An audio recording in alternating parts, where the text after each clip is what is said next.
नमस्कार दोस्तों, स्वागत है आपका हमारे YouTube चैनल में। तो आज हम आपको बताएंगे नवरात्रि के दिन कन्या पूजन में कन्याओं को भूलकर भी नहीं खिलाई। यह तीन चीज नहीं तो घर में गरीबी आएगी और माता क्रोधित हो जाएंगे। तो दोस्तों, कन्या पूजन के समय आपको क्या करना है, किन चीजों से बचाना है, सभी जानकारी इस वीडियो में हम आपको देंगे वाले हैं।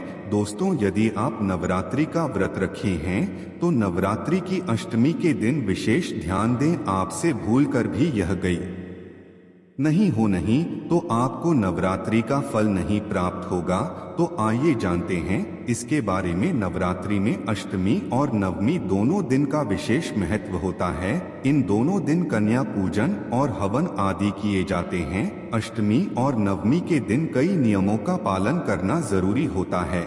आइए जानते हैं कि इन दोनों दिन कौन से काम नहीं करने चाहिए। इन दोनों दिनों में देर तक सोने से बचना चाहिए। इस दिन सुबह जल्दी स्नान करके माता रानी का पाठ करें। यदि व्रत नहीं भी रखा है तो भी जल्दी स्नान करके पूजा अवश्य करें। महानवमी के दिन काले रंग के कपड़े न पहनें। इस दिन बैंगनी या जामुनी रंग पहनना शुभ होता है। यह रंग मां सिद्धिदात्री को प्रिय है, इसलिए इसी रंग के कपड़े पहनकर मां की पूजा करें। मां महागौरी और सिद्धिदात्री की पूजा पूरे तन और मन के साथ करनी चाहिए। पूरे भक्ति भाव से दुर्गा चालीसा और दुर्गा सप्तशती का पाठ करें। इस दौरान मन बिल्कुल केंद्रीय होना चाहिए। पूजा के दौरान किसी से बातें न करें। अष्टमी या फिर महानवमी के दिन हवन पूजन जरूर करना चाहिए। इसके बिना नवरात्रि की पूजा पाठ अधूरे माने जाते हैं। के दौरान इस बात का विशेष ध्यान रखें कि हवन सामग्री कुंड के बाहर न गिरे। अष्टमी का व्रत रखा है तो महानवमी के दिन कन्या पूजन और उन्हें विदा करने के बाद ही व्रत का विधिवत पारण करें। इससे माता रानी का आशीर्वाद मिलता है। नवमी के दिन कोई भी नया काम करने की मनाही होती है। मान्यता के मुताबिक नवमी खाली तिथि होती है। मतलब यह है कि इस दिन किए गए कार्यों में सफलता नहीं मिलती है। नवमी के दिन लौकी का सेवन नहीं करना चाहिए। अगर अष्टमी का व्रत रखा है तो महानवमी के दिन पारण में हलवा पूरी और चलने से ही व्रत खोलना चाहिए। अब हम आपको बताएंगे कन्याओं को भोजन करते समय किन बातों का ध्यान देना चाहिए। सम्मान पूर्वक कराएं कन्याओं को भोजन। आप जब भी घर पर कन्याओं को भोजन पर बुलाएं तो सीधे भोजन न कराएं। पहले कन्याओं के चरणों को धोएं। इसके बाद कन्याओं को पूर्व दिशा की ओर मुख करके साफ आसन पर बैठाएं। इसके बाद उन्हें कुमकुम और चावल का टीका लगाएं। सभी को विधि विधान को करने के बाद ही कन्याओं को खीर, पूरी, सब्जी और हलवा चने का प्रसाद ग्रहण करने को दें।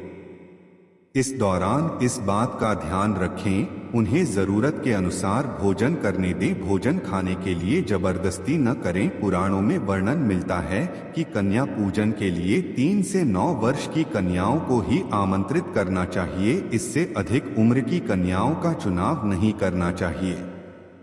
कन्या पूजन से माता बहुत प्रसन्न होती है। पूजन हवन दान से भी अधिक प्रसन्नता माता को कन्या पूजन से मिलती है। 3 साल की कन्या पूजन के लिए शास्त्रों में बताया गया है कि 3 साल की कन्याओं को भोजन करवाने और पूजन करने से श्री देवी लक्ष्मी, सरस स्मृति और काली की पूजा का फल मिलता है। इससे तीनों देवियों प्रसन्न होकर आशीर्वाद देती है। 4 साल की कन्या पूजन में 4 साल की कन्या का पूजन करने और उन्हें भोजन करवाने से बड़ा ही कल्याण होता है। इनकी पूजा से देवी सुख समृद्धि प्रदान करती है। इस उम्र की कन्या को कल्याणी देवी मानते हैं। 5 व 6 साल की कन्या पूजन में 5 साल की कन्या का पूजन सेहत के लिए बहुत ही शुभ फलदायी होता है। 5 साल की कन्या के पूजन से आरोग्य सुख की प्राप्ति होती है।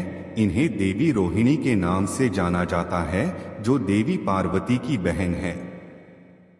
वहीं 6 साल की कन्या के पूजन से ज्ञान और विद्या की प्राप्ति होती है। 6 साल की कन्या को कालिका देवी के रूप में माना जाता है।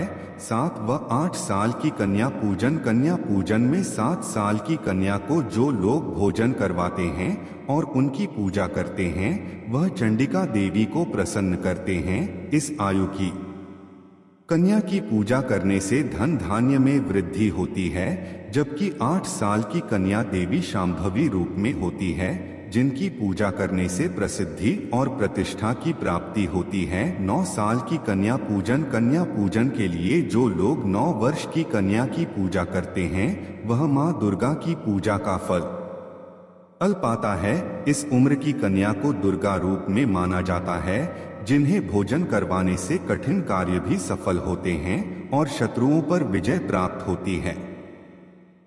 नवरात्रि में कन्या पूजन के लिए 9 दिनों में आप 9 कन्याओं को भोजन करवा सकते हैं, या फिर अष्टमी या नवमी तिथि को 1, 5, 7 अथवा 9 कन्याओं और 1 बालक को भोजन करवाना चाहिए। इससे कन्या पूजन का लाभ और पुण्य प्राप्त होता है। नवरात्रि में मां लक्ष्मी को प्रसन्न करने के लिए नवरात्रि के 9 दिन रोजाना एक गुलाब के साथ मां दुर्गा को लौंग का एक जोड़ा चढ़ाएं। नवरात्रि में धन प्राप्ति के लिए लौंग का यह टोटका बहुत ही असरदार माना जाता है। इस उपाय को करने से आपके घर में बरकत बढ़ती है और मन में सकारात्मक विचार आते हैं। नवरात्रि का महापर्व मां दुर्गा का प्रसन्न करने के साथ ही अपनी शक्तियों को जागृत करने का भी पर्व है। नवरात्रि में बजरंगबली को प्रसन्न करने के लिए भी लौंग का टोटका किया जा सकता है। नवरात्रि में मंगलवार या शनिवार को हनुमान जी के सामने सरसों के तेल का दीपक जलाएं और उस दीपक में लौंग का एक जोड़ा डाल दें। फिर हनुमान चालीसा का पाठ करें। उसके बाद हनुमान जी की मूर्ति से बात करने के लहजे में अपनी समस्या या फिर अपनी मनोकामना बताएं। ऐसा माना जाता है बजरंगबली के दरबार में आपकी सुनवाई जल्द होगी। अगर आपके घर में भी अजीब सा नकारात्मकता का माहौल बना हुआ है और आपस में सभी लोगों के बीच में अच्छा तालमेल नहीं है, तो नवरात्रि में लौंग का उपाय आपकी समस्या को दूर कर सकता है। नवरात्रि के 9 दिन रोजाना सुबह लौंग और कपूर का धुआं पूरे घर में करना चाहिए। ऐसा करने से आपके घर की नकारात्मकता दूर होती है और सकारात्मक ऊर्जा का प्रवाह बढ़ता है। नवरात्रि राहु केतु के अशुभ प्रभाव को कम करने के लिए सबसे अच्छा वक्त माना जाता है। नवरात्रि में रोजाना आपको लौंग का दान करना चाहिए। इसके अलावा नवरात्रि में शिवलिंग पर रोजाना लौंग का जोड़ा चढ़ाएं। ऐसा करने से आपकी कुंडली से राहु और केतु के अशुभ प्रभाव दूर होते हैं और आपके घर में खुशहाली आती है। अगर आपके घर में पैसों को लेकर हमेशा किल्लत बनी रहती है तो नवरात्रि में लौंग का उपाय करना बहुत ही अच्छा माना जाता है। लौंग का एक जोड़ा छोटे से पीले रंग के कपड़े में बांधकर घर के किसी कोने में लटका दें या फिर अपने घर के धन के स्थान पर रख दें। ऐसा करने से धीरे धीरे आपकी कमाई बढ़ने लगेगी और पैसों की किल्लत कम होने लगेगी। अगर आपको ऐसा लगता है कि आपके घर में हर सुख सुविधा है लेकिन आपके दाम्पत्य जीवन में प्रेम और सौहार्द नहीं है, तो यह नवरात्रि में यह उपाय करने से आपको प्रेम की प्राप्ति हो सकती है। नवरात्रि में अष्टमी के दिन मां दुर्गा के किसी मंदिर में 3 लौंग लाल कपड़े में बांधकर किसी मंदिर में दान कर दें। आपके जीवन में प्रेम बढ़ेगा। इसके साथ ही मां महागौरी को गुलाब की पंखुड़ियों के साथ लौंग का एक जोड़ा चढ़ाएं। उसके बाद इन पत्तियों को अपने कमरे में रख लें और लौंग का जोड़ा चाय में डालकर पति को चाय पिलाई। मां दुर्गा आपके जीवन को प्यार और खुशियों से भर देंगे। अगर कई जगहों पर इंटरव्यू देने के बाद भी आपकी नौकरी नहीं लग रही है तो नवरात्रि में लौंग का यह उपाय आजमा कर देखें। नवरात्रि के पहले दिन लौंग का एक जोड़ा अपने ऊपर से 7 बार घुमाएं और उसे मां दुर्गा के चरणों में अर्पित कर दें। उसके बाद नवमी के दिन फिर से यही उपाय करें। आपकी नौकरी में आ रही बाधाएं शीघ्र ही दूर होंगी।